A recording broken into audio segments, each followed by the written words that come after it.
the first to know Nsem-Pii TV.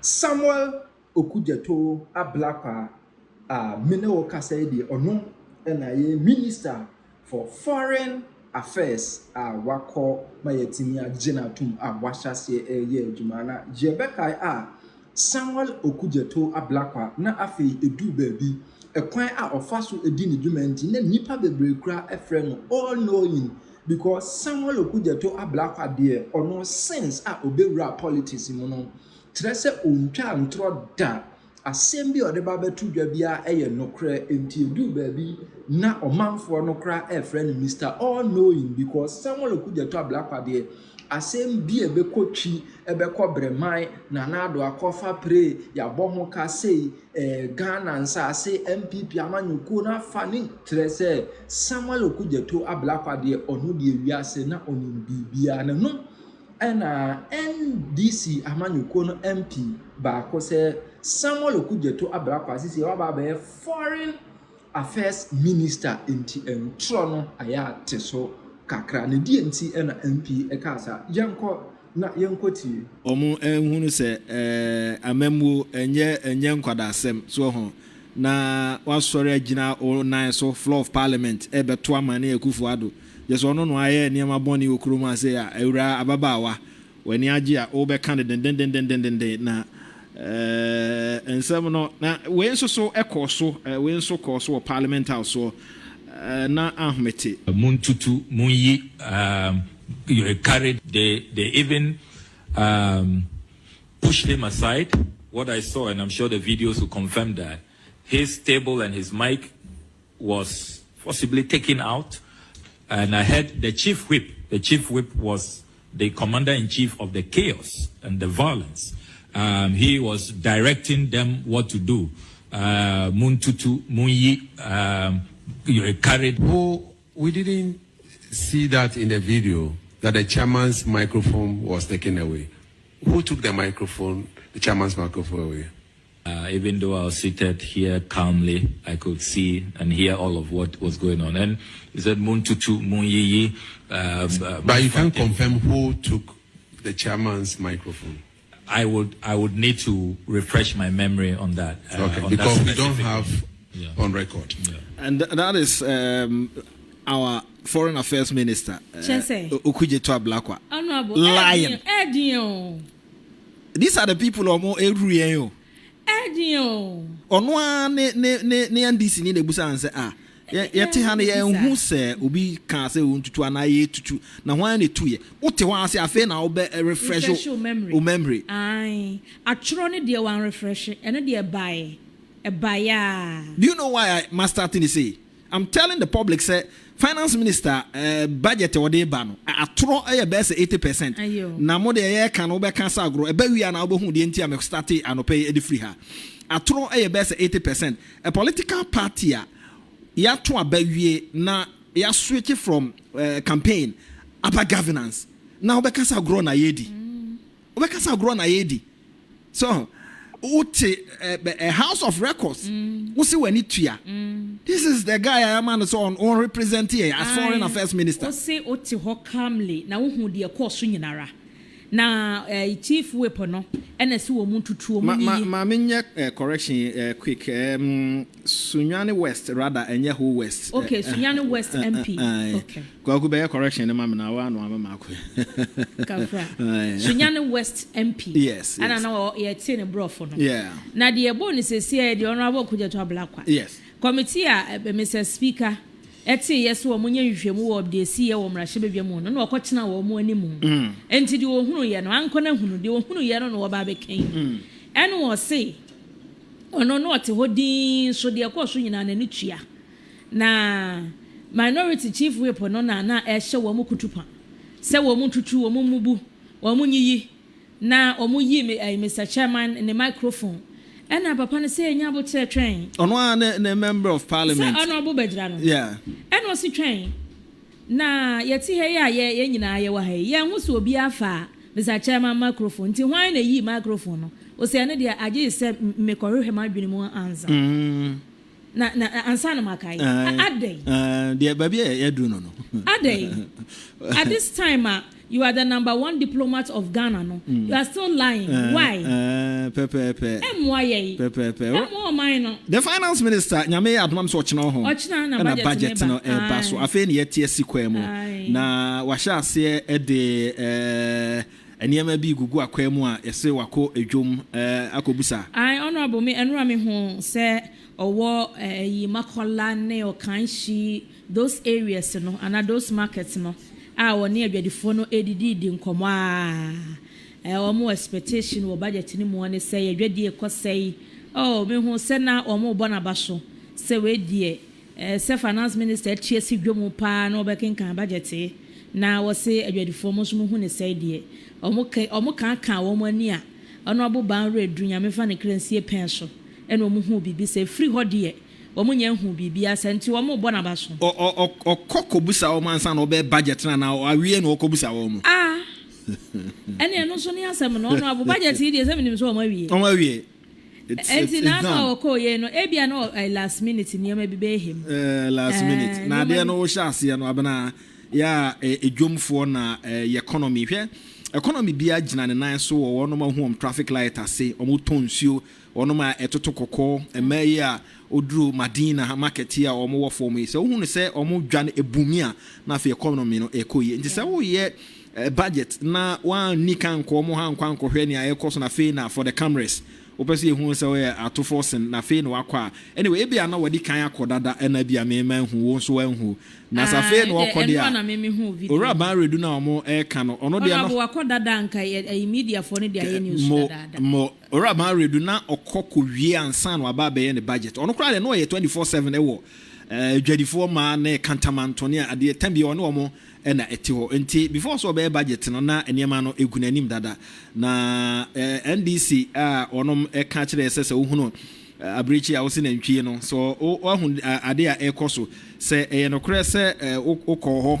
na okobusebisa wo mo ne wo edi ho nkomo ansa na ba be budget na let's see how it goes in fact waka se wo hwa enema ni bi wo ho no mo a oyi free taxes ni mo a enye yie saa na enra na oni media no one mabunu kasa wo X no wode tudwa se taxes ni bi ho a rationalization bebem said ye ora mahama ekaye no nti ye hwe ani mu se nyame ya adoma ochena ebetumi aba na bibia ayekama na se wo be hwe eba se MPP wo mo ewene power na so mo ba do mo take off ya na dodo no ahya ase wo mrahye badwafie especially committee a hwe na watoto wo ma no ya na ho na ya na ehya ase pa wo hwe the chairman of the committee na wo hwe on the ranking wo ma yonko fa e committee na nim questions wo mo busa proba ekoso ye makwan ma obi aka na sem we no akwaya sa say ye shield ni pa bi so ho ye shield ni wo mo tumi ka ma nominee ebusa chairman say chairman asem we be person me yi ano ana say wo person me yi ano na ebisi ye ntie we Chairman, I will not stand by. I will not ruling the question that you are not going to demonstrate you were whimsical, any dance. You were whimsical and capricious in the way you overruled my question. I will not withdraw. You would not demonstrate any dance. This is not a demonstration forum. This is appointment committee. So I insist that you withdraw the word that I'm being whimsical and capricious. Chairman, I will not withdraw. I'm sorry. That was the chairman of the appointment committee and ranking minority leader Afenyomaken near Ekoso Ewohono no. Uhesa bantana Ekoso na uhunu se ya pesi protect nipa bisa nse wan hwe na akofa nsem ediaba. Sa niema no sha ase pe na eko into governance. Na eko ewo eniema yo a ye ba be yo aboa ama amemu papa e wo senka ye nyina na yense tumi ka no etimi ekoso enya wanwa se atra kese ena ne ahyase a ekoso but ne nyina mu no ehwe a kama na ne to dwa na no eye owura abuginapo na asem ode beto dwa fa aban mu mpanimfo ene owura mahama ensem ahodo a ode atodwa ena afi nso so nipa wapa wo mo se wo mo enye presidential staffers abana se wo kai sa asem no a me kai pa honorable on se aben yansa na obeba no kire ye nyina se o the lean government ena ebeye adwuma eno nti se ministers ne o deputies crowd de eye aduosia ena ode o mo beye adwuma enti obi ehwe ne mo se eno beba na yɛkasa lean government honorable enye ministers nko adwumayɛfo a wobɛfa wɔ mo wɔ watena yɛ a wo ne wɔn bɛyɛ adwuma nyinaa no wɔn ka government na ho enti sɛ minister hɔ no watumi abɔ ho modern na sɛ duosia no ana aka kakra na so a adenti ɛna wo bɛ osesem sɛ enura duosia mienu adenti na wobɛfa kwan foforɔ so na wodi nipa no nyinaa bɛkɔ akogu watena yɛ all in the name say ministers in the Oshabo say system na na so nti omo aka so the honorable Ejinapo kan the honorable nipa no a ya obubo wo mudin sa no omo nyina so status no te say minister pepepe nti ye ko ya na se ye bai that is the NDC so ho na meba okay. Then Mahama has formed arguably one of the biggest or largest governments in the history of our country as it relates to the cost on the national exchequer. Why do I say this? Take, for example, the president has appointed Dr. Valerie Soya as senior presidential advisor in charge of government affairs. Her rank is a cabinet minister who doubles as a member of parliament. So her salary, her emolument, conditions of service, everything to do with her office is at the same rank as a cabinet minister who doubles as a member of parliament. The Speaker, he's appointed a presidential advisor on economy, appointed presidential advisor for 24-hour economy, presidential advisor in special aid to the president, presidential advisor on national anti-corruption program, presidential advisor on diaspora affairs. Mr. Speaker, he goes on to appoint presidential advisor, presidential staffer, and special aid to the vice president, presidential staffer for Black Star Experience, and then presidential staffer for diaspora affairs. Mr. Speaker, then he goes ahead to appoint 5 policy advisors to the vice president. Mr. Speaker, he tells the country that he's appointed a minister in charge of agribusiness, and yet he's appointed director at the presidency in charge of agriculture and agribusiness. My good friend Peter Buama Otukono. The Speaker, he says he will not appoint deputy regional ministers, and he appoints 16 presidential staffers in charge of the 16 regions of our country. The Speaker, I want to submit that these presidential staffers in charge of the 16 regions of our country, in essence, as it relates to the cost on the national exchequer, are in fact, indeed, and in substance, deputy ministers of state.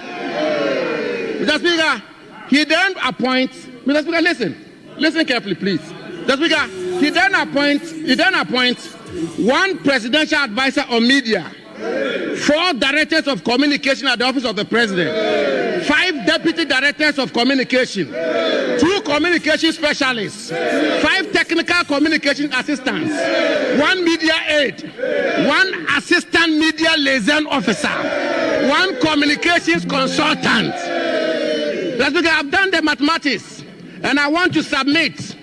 The Speaker, I've done the mathematics that I want to submit, and I do this not from a partisan lens, but I do this as somebody who had the privilege and honor to serve as Deputy Chief of Staff. I know how it works. In terms of the cost on the national exchequer, the President has appointed 100 ministers and deputy ministers. 107.1 suni aha Oman FM Dobon Krata en Nsem en anope ye de bro. This is what ye nyina no ye nitua na ekoso. Mampani ka kire ye se wabai oba behwe ama Oman no sikasem tumi akoyie sikasem nyenti no enyade a empo regional deputy ministers enyade a obeyi na abnade na esi was asem no ho. Eno na ya presidential staffers no. Ewo 16 regions ni nyina. 16 regions ni nyina omo wo presidential na no omo de ama NDC omo organizers ni omo chairman ne safo ni nyina. Eno omo no omo yes presidential staffers na wo regions no. Esi no yade a deputy ministers in disguise ene afam. Awo yes ade ase na wo dada. You see NDC omo hu yes ya adwene wo form NDC for ehunu yesa ya adwene wo form na His Excellency the President once awye Ghana mampani no ya na nsem ni bi ho na se ye ka e de abo abobo ano a na ne ka no untimi wai mu nka no se de wo so ka no ye no ma yetena ahemfie ni ade no na nokure ni se o ka kire ye se sikasem no e ade a aban ya watwa mu no wa say wo man ni sikasem aban ya watwa mu no enya ade a niema ekoyie enti oba be sikasem no eyie na se oba na wo chichire yensa e de fire chi wo bra o de ntumagwa kata yanim so ho na o de obi fa fichire e be gina achi busa se na hwan na gina hoyi na ne sikasem be yesen a o pese yi ano sen e na e de ma no kwasem ne se sa de amampani e de ahase a oyi no abana ohunu Ghana for se asem ye no kora ne na ya adwene mu ha ye nheda nwene nkwachiri nti no foforo so aye bibia oye na entesa ba ko no ana ewo ho no ene omo ye mistake o she every say 16 presidential staffers 16 presidential staffers region bia obi and you are deputy ministers prekwen so deputy ministers in the nyako boso deputy minister and then say ministers aduosiano kan na twam atra enti ne wo de be hye ba bi foforo ba ne nyina no ekosi wa but honorable say omo ye o madwene se Ghana fo ye nwene nkwachiri ana se enema ekọ no ye ntumi ready in between the lines there ene wo mo di wo ho abro because this time round no Ghana ha no ntumi va bedwafo nyenko a o de ya dada Debbie ebre ne beso araba ka ye beto aba na me ka kire o manfo se ye to aba e de ma ye drane an executive presidency enti se ye to aba e de mama mpani a ne ope no ye once a entia constitution na obi ne be ko Supreme Court no ne ope e no ye va na me cite president Akufo-Addo kra se ye nyina ye wo ha na racial for or say that be no unbelieving in racial for enti ne ye ko to aba de amanu yi a okwa a wo ma biwi se nyankopon ya adom na so weni a ne ope e no obeye na ne ope nso no oyi na emu e na wa ma ye ate ase se onyi deputy ministers e wo region but obema presidential staffers na presidential staffers na omo e wo 16 regions no omo ro ye den omo kwakwa ye dey omo no mbe se ye be a form for no because omo ye NDC obi o ha regional organizer and as a regional chairman and omo no omo yes staffers no yeah omo no omo yes staffers and the presidential staffer on there in charge of the region Bemu operations in charge of operations hey Dio yeah at the end of the day no ababesi wa lean government no ya mutu amaso yes and ya try budget on the budget ni nyama enti no ama yen hye da nhunu ba bia mampani e de ye ni e kire e won governance but niam ahodo a e koso no na be kire o se insio e ba beto abna e hye ase na e famframa kakra na emunamuna kakra na bubom kakra na afi hye ase apete ne e ka kire wa ne se bia ontokua da ho pono da ho ana ompoma da ho na wantumu a e ma obre ama otumi e de akwakotum enti eniema hodo e koso no se e ma direction na e kire oba bia mampani opeso odi yen eni e kire ne mu ba konso eni we're taking a bold step forward.